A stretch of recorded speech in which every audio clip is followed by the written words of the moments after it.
ఇప్పుడు దుబాయ్లో అయ్యగారు రేత్రి అనక పగలనక కట్టపడి కట్ల డబ్బులు పంపిస్తున్నాడు కదా. దర్జాగా తిని ఉండకుండా మీకు ఇంతకు అమ్మగారు ఈ పూలు కట్టడం, పులిసాకు కట్టడం, ఈ కట్టం అంతా. ఇందులో కష్టమే ఉంది సీను. ఏదో వేడి నీళ్ళకి సన్నీళ్ళు తోడైనట్టు. ఏమైనా డబ్బు మీద ఇంత ఆశ ఉండకూడదు అమ్మగారు. నిన్నంతకే అందరూ సీను అనకుండా ఎచ్చలగారి సీన్ అనేది.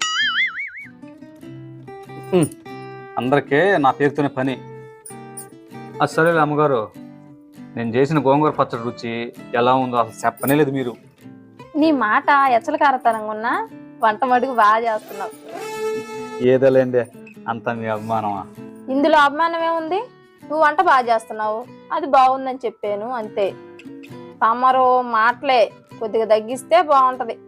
అబ్బా, నా మాట తిరిగాం కానీ ముందా కాఫీ చల్లారిపోతుంది, తాగండి. తాగి